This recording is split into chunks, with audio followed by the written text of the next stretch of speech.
Homeopathy ડૉક્ટરો આટલા બધા પ્રશ્નો કેમ કરે છે, આટલું બધું શું પૂછવાનું જરૂરી? એના એક નહીં 5 જવાબ છે. કઈ રીતે? પહેલું છે હોલિસ્ટિક એપ્રોચ, હોલિસ્ટિક પર્સપેક્ટિવ. તો આ હોમિયોપેથી જે સાયન્સ છે એ ટોટલી એઝ અ હોલ તરીકે કામ કરે છે, ના કે પર્ટિક્યુલર ડિઝીઝ માટે.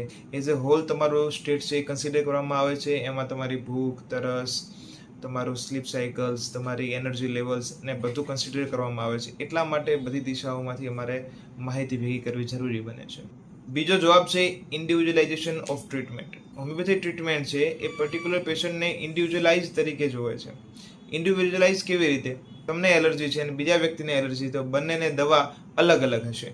શા માટે? કારણ કે એ વ્યક્તિ તમે નથી ને તમે વ્યક્તિ એ નથી. કારણ કે એનો પર્ટિક્યુલર સ્વભાવ છે, તમારો પર્ટિક્યુલર સ્વભાવ છે. એના પર્ટિક્યુલર સિમ્ટમ્સ છે, તમારા પણ પર્ટિક્યુલર સિમ્ટમ્સ છે. અને તમારા માટે સ્પેશિયલી ડિઝાઇન્ડ મેડિસિન આપવામાં આવે છે. ત્રીજો જવાબ છે અન્ડરસ્ટેન્ડિંગ ધ સિમ્ટમ્સ.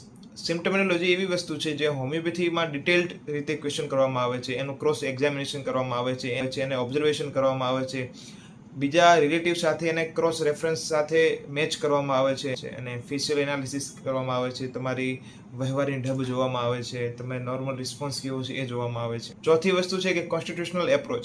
તમારી જે તકલીફ છે એના સિવાય તમે જ્યાંથી આવો છો એનું ફેમિલી હિસ્ટ્રી, તમારું મેડિકલ હિસ્ટ્રી, તમારી પેરેન્ટલ હિસ્ટ્રી, તમારી લાઇક, તમારી ડિસલાઇક, તમારી પર્ટિક્યુલર હેબિટ્સ, તમારી બિહેવિયરલ સ્ટડી, આ બધું જોવામાં આવે છે. છેલ્લે બાઇન્ડિંગ ધ રિપોર્ટ્સ. બધી વસ્તુને એક ધ્યાનમાં રાખી અને તમને એક રેમેડી એટલે કે મેડિસિન દેવામાં આવે છે, અને આ રેમેડી છે, આ મેડિસિન એઝ અ હોલ ફાયદો કરે છે. અને આથી તમે ઘણીવાર જોશો કે જ્યારે હોમિયોપેથી દવા લેતા હોય છે ત્યારે જે તકલીફની તમે માહિતી ડૉક્ટરને આપેલી નથી હોતી તે પણ સારી થતી જાય છે, કારણ કે તમને એઝ અ હોલ તરીકે ટ્રીટ કરવામાં આવ્યા છે, ના કે પર્ટિક્યુલર ડિઝીઝ માટે.